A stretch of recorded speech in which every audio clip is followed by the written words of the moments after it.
Going? Is it gonna focus? Yes, no? Fuck it. Hello, YouTube. Go ahead, shout at me. I don't care. I suck at YouTube. But my hair is pink. That's a thing. Sorry I haven't posted a video in like forever. Feels like forever. Probably it's only been like a couple months, but it feels like forever. So I just have a little story time with you, and from the title you will probably be wondering what the hell I'm on about.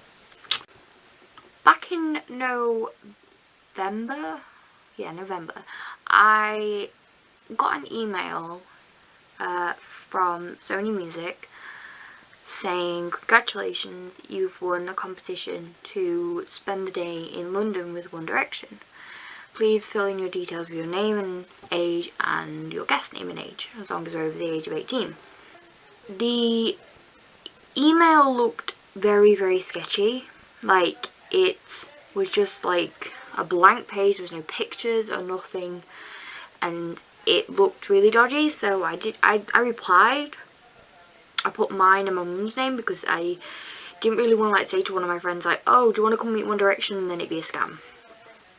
Emailed them, didn't hear anything back. This was on, I think, a Wednesday.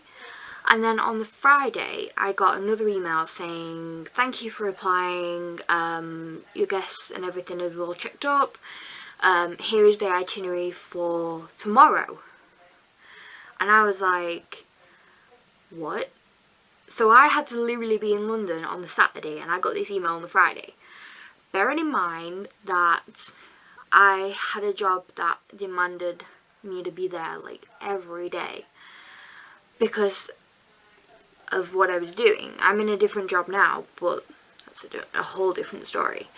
And I basically, my mum couldn't get the day off work because she works in a nursing home, so she's always in high demand. She's there 24/7 for the patients, so she can't really get the day off that easily. So I messaged one of my friends who was a huge One Direction fan. I was back when I was 14. As I grew up, I mean, I'm nearly 21 now, and as I grew up, I kind of went off the fangirl phase, more, okay, their music's pretty good type of phase. My friend was a really big One Direction fan, and she loves Harry Styles, and I messaged her and I said, do you want to come with me to meet Harry? And she was even saying to me like a week before, I'm never going to meet Harry Styles, and this was like me giving back to her. So I managed to change the name and age of the person who was my guest, and they were fine with that because she was the same age as me. So the coach took us 4 hours to get to London from my town because I live like in the middle of nowhere, which was the longest coach ever. And the fact that we had to get it at like, I think it was like 7 in the morning, I might be wrong about that, it was like a drag. So she had to come all the way from Manchester the day before we drove down to London on the coach to my house, so we could both go from my town because she lives in a different town to me and there was no way that she could meet me. And we booked the coach to come back, I think it was at like 11:30 that night, the same day as us going to London, so we'd at least be back just in the morning the next day and be able to go about all our businesses. She had to go back to uni, I had to go back to work the next day. So we got to London at, I think it was like 2 in the afternoon we just got in. We had to meet the people at the meeting place at I think 3:30, so we had ample time, and it literally took about a 5-minute taxi to get to the place from where we were.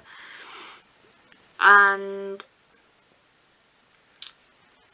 when we got there, we like checked in, and there was like a stand thing that said 1D London something. I'll insert the picture here.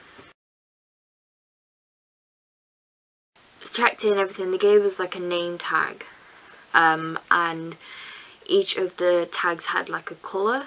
So white was group photos for when you met One Direction.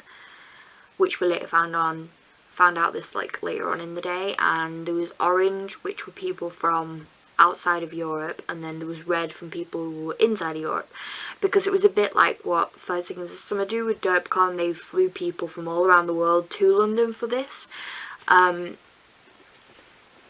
so which I thought was pretty cool, because there was people from like everywhere, and the people who did flew there and people who like won the thing actually spent like 2 days prior to this in London, like seeing the sights. They went to the places where they filmed the music videos, like the boys did, and all that stuff. Like they made it really One Direction-fied, which was good for people who had like never seen England and London, which was really nice. And they got to go shopping and stuff like that. But we just went for the day. We were like extras in a way, but there was like some extras that didn't get to meet One Direction, and there was some extras that did. We were like extras for the filming. And if you've ever watched the One Direction Apple Music London session, you'll see that if they just flew the people from all around the world, there was like 10 countries with 2 people from each. That's not a lot. So they had to get extras in, and they got extras for like us that got emailed. Then there was people who had been queuing outside, like it was a secret venue and people still found it. I will never ever, hands down, like One Direction fandom are A+ at finding out where they are. And some of those people, because it was raining, they let them in, but they didn't get to meet them. They just let them in for the show, which I thought was nice. The boys like requested that, so that was nice. So obviously we went to this place, and there was some double-decker buses, which I'll insert the picture of here.